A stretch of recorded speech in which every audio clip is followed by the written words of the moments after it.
So I came out of the shop and I remembered that there's that little deli next door with those little cheese ball sausage things. And so I decided to just head next door, grab a couple of those, and something inside of me said, don't do it.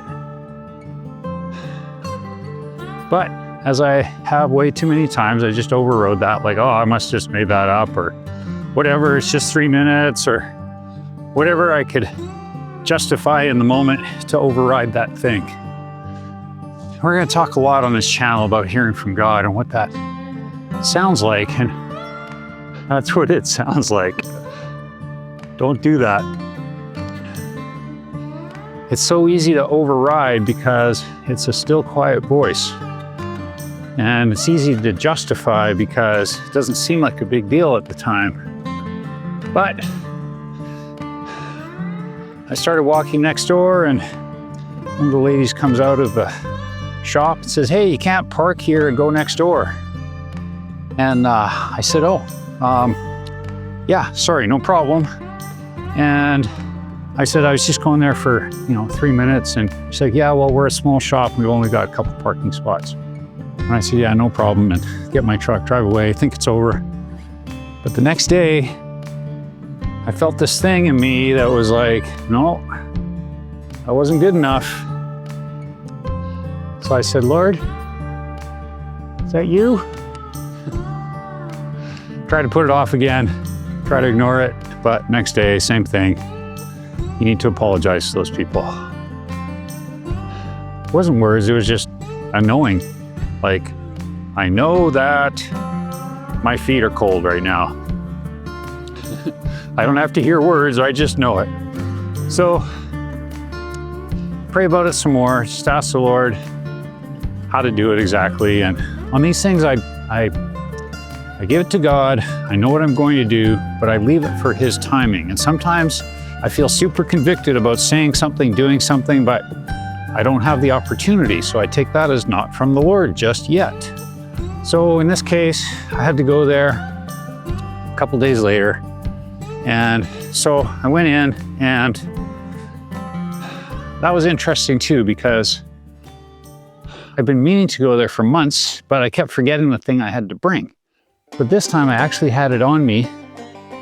And so that was like, yeah, it seems like it's kind of the Lord. Not that it's a coincidence, but I'd already prayed about this. I was intending to do it, and now I have the reason to. And so I'll talk about this more, but coincidences don't lead us. Remember that, okay, you guys?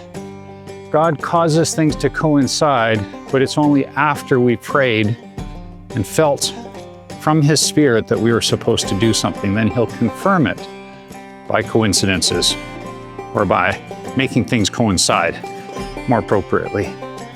And so I go in there, there's somebody else in there, and I don't want to open up a difficult or awkward conversation with somebody else. So it just worked out that the same person that told me not to park there was at the cash register, and the other guy leaves just as I'm finishing paying for my stuff. And so I said, you guys, I really like coming here and appreciate you guys. And I just want to apologize for last time when I was going to go next door. And I said, I didn't realize that was the case. And they're like, well, there's a big sign there. I'm like, well, I'm sorry, I didn't read the sign. But, more importantly, something inside of me told me not to. And I overrode that. And they're kind of like, well, you shouldn't have. In fact, what they said was not what I was expecting, because usually when you apologize, you're expecting them to say, oh, that's okay, or yeah, I accept your apology, or whatever. But they said, yeah, well, you were pretty rude about that, And I was taken aback. And, I try not to show it, but I was like, wow, I thought I was actually being polite and compliant, but apparently something about how I responded was rude to them.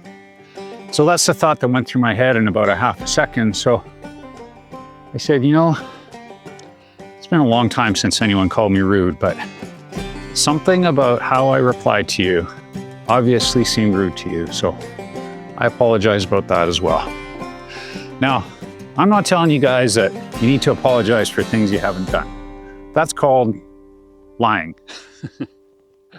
We need to stand on the truth. And if we've done something that we need to apologize for, well, that's what we need to do. And it doesn't matter who it's to, because, you know, it's pretty apparent from the discussions I've had with my friends at this store that we've got different political views.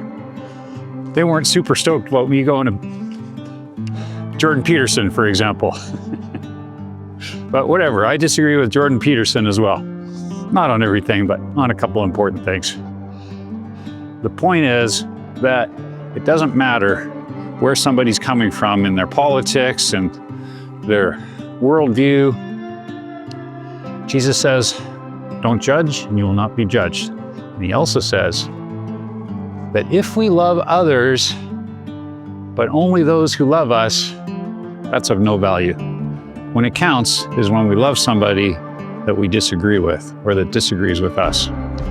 So they accepted my apology, and I'm going to keep going back there, and I don't know necessarily what they believe about anything in particular. It doesn't matter. That's the point, is that when God tells us to do something, even if it's somebody that disagrees with our worldview completely, it doesn't matter, because he loves that person just as much as he loves us. Here's something else to consider. On Judgment Day, it says that there'll be many people that go, Lord, we did all these things for you. And he says, get out of my face. I never knew you. Now, he won't be emotional about it. I just don't want to be one of those people. He also says there'll be a bunch of people that are surprised to get in. Jesus is going to say, you fed me when I was hungry, and you clothed me when I was cold. And I'll be like, when did we do that? He'll say, whatever you did to the least of these. So to the poorest people in the world, the most underprivileged, the people who disagree with us, like, it doesn't matter. It's like if someone needs something and we do it for them, it's like doing it for Jesus. And if we mess up and we need to apologize, might as well think of it as apologizing to Jesus, because he takes it so personally, because he feels the pain and everything else that everyone experiences, because love is empathy and Jesus is love. And so he looks at these friends of mine and he knows their story. He knows why they believe what they do. He knows what about it is correct and what about it is not true, just like he knows all those things about me. He puts all that aside and he goes, you son, need to apologize to those people because I love them. I died for them. You're representing me and you messed up. You need to go make it right. And I'm not saying he was angry at me. I'm just saying that that's the facts. And that is how Jesus wins. Because he's about winning hearts, not arguments. He's about allowing us the privilege to be his hands and his feet in this world.